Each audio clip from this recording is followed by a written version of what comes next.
Mana kalambi Chitrakar adu ningsinglai. Chandrama adu di kasi magi oiba tarabra.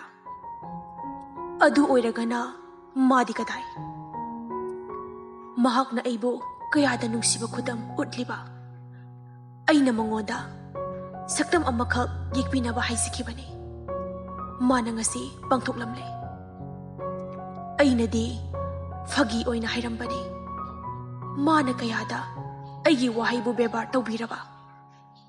Laigi masagum fazahubi mana ay bulatun thambiramlaba. Adudi mabu ay naminamba ngamgadra. Madubu ngampam thokbra. Adudi nungsiba haibaduna thamoy khudum chankiba thoklabadi aigi pandamdi kamdauba. Nungsiba amagidamak ima leibakbu ay naminamba tarabara.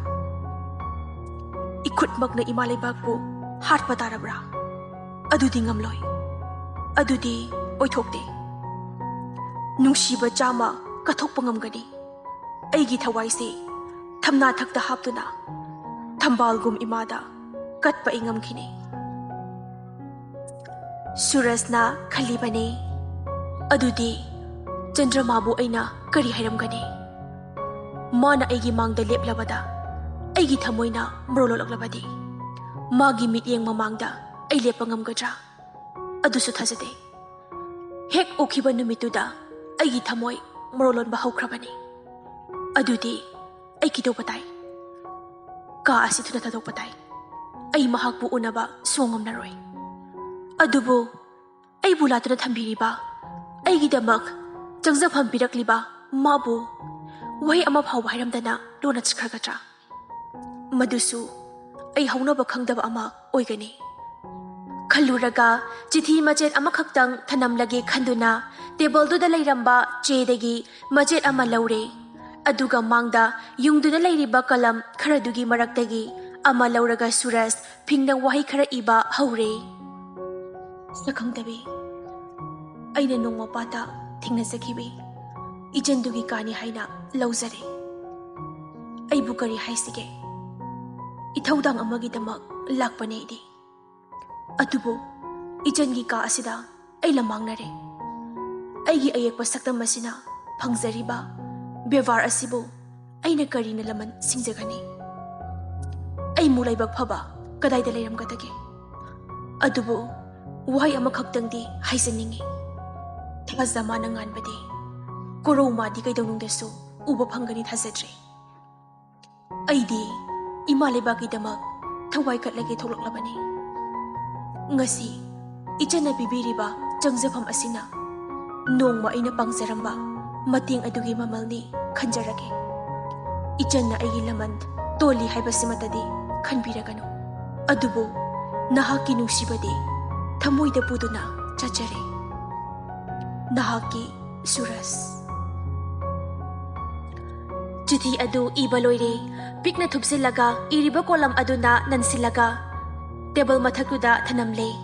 Aduga kana khangdana chatkhage matagum Suras hawgatle.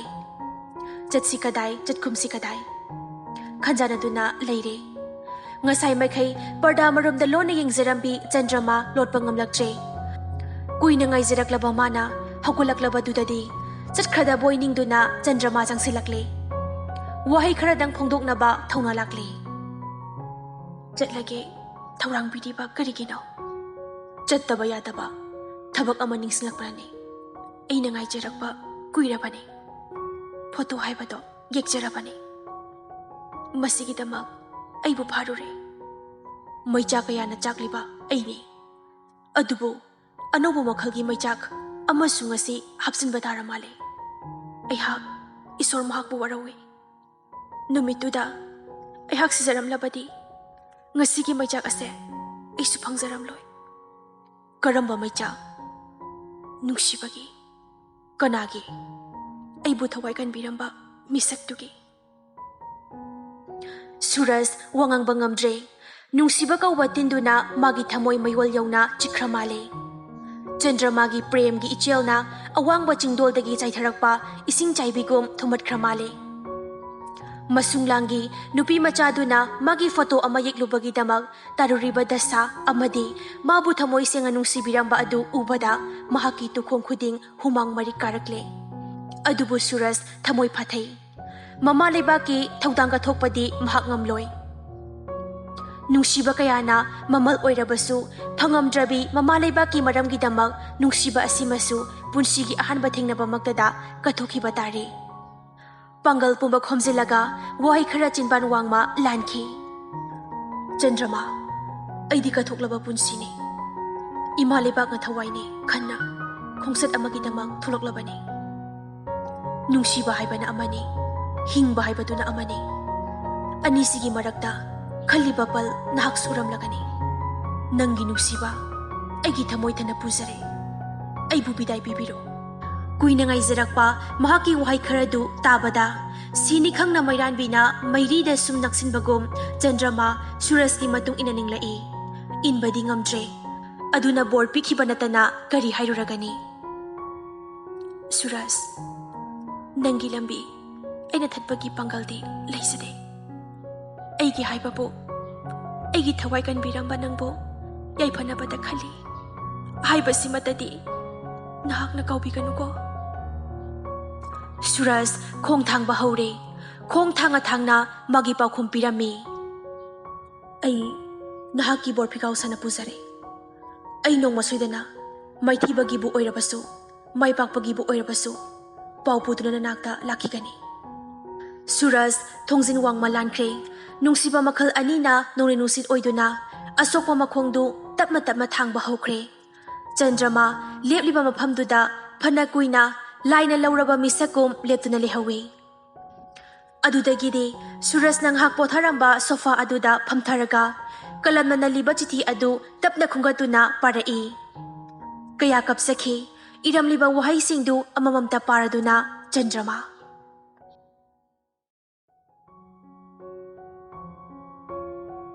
Anand leibaki seba tawba haure.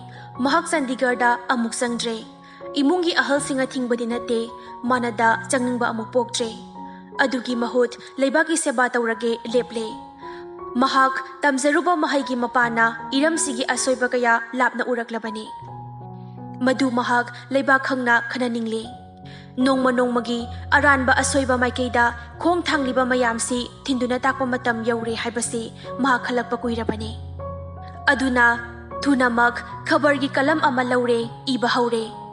Lairaba lamdam aikoina lairabagi chading khutau tawdaba asina lairatanbagi maru oiba maramne. Ina khunba mina tawi haiduna lairabana matau tamba kanadaba kaya mahakna thinduna maram kaya takba haure. Aikoina lairabagi maram sel sizinaba haidabanani. Aikoi maitaidi suratka luhongbaga honabada mutlani. Haiba headline singda macha khaina phajaba maram taktuna ire. Mana irakpa pumba itil amamam lay. Prajagi mit pangningai oi amuksu irai. Sel achoiba layba yadaba lam ama. Maduda mahakna sel achoiba makhaina sempuda aduga pot laifamdana mithai na muhut sinba asi panduna iribani. Mangjabana lairabada achoiba laiti haiduna makhai lupa handabagi amangba nongmada lamdamsida mangliba kaya panduna iribani. Asida nate thabak subagi culture laitabagi iranga tauduna tha khudingi kumai pangthokpa inat ipot miraibagi sure anana serial naina cover the article kaya fongliba. Article kaya sina maram oiduna magi maming laibakna khangnaba haure. Tanjadudani mahakna loop ama sembagi matangda coverda miyamgi ayaba laukhiba aduga wakhal manaba mayam punsinba hauba mahakna thong hangkhiba. Mapamatam thaduna phamkhiba mifamduna mot amata oina loop ama semle. Loop adugi maming Manipur kanba loop haina kaure. Loop asina lauri jingmi tami nungsinaba laichu makai Manipur sakhatpa ngamloi. Laubada nate jingmi tami nungsinaba hiram kaya yat haure. Cultural exchange kaya chakoba seminar mathang mafam hongtana loop asina chingda tamda pangthorakle. Tasengna leibak na yaba loop amadi oire.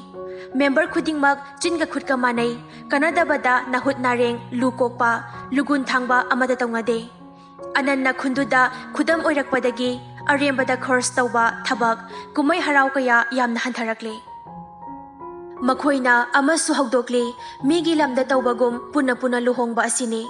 Khudam oina makoina masana chongthuraklaba bor kaina jura tara mamtop amada puna luhongkhibadudi kumai oina yengnakhi.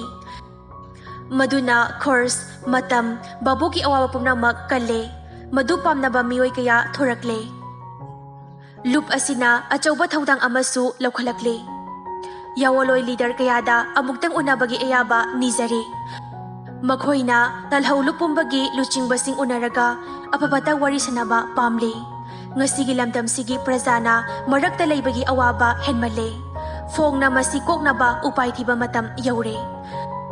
Sarkar nasu loop asina wari saduna irang asinem thabayana na ba upay kya puthok na ba taknari. Taseng na hairabada handak loop asina paikhalakliba thabak asina may paklabadi apaba amadi oiragani. Anand loop asigi pandam amagi makhada marak sifai gi kem satli sifai sing na prajabu otpa naiba kaya maram sadana tawbidana ba hairui. Captain Danabir amadi Anand magi interest ki makhada toina unare. Danabir su Anand khure toina lai. Anand su kamla phawa puduna Danabir ki kemda toina chatle. Cha amata oirabasu toina thaklui. Danabir su mamanaba kharaga Anand khoida sa marakta thaklare. Tasing badi madu Chandramagi minung sipinganaba laklibani. Adubu Chandramadi masak phawa utlade. Mahak layakpham kada adum lay manama kamlana adum seba tawki Danabir asakay na hanki. Adubu maithi bahaynaba misak nate mamanaba sing thajinduna Ananda magi apambadu phongdok hankre. Madu wafam ama oina Anandiyay haujipu jat bizat khaiba yabara matik chaba misaki nupi oijabadi machangi aphabani khale. Adubu machangi mawa amuktangdi laukhige khumi. Wafamdu mama amasung mapabong yaudrabasu kamla kaditanaduna afabani khanna machangi mawa hangnaba sinakre. Sakhang makhang naba yananaba Danabir na silakpa saklen ama Anand khoida sanaba tare.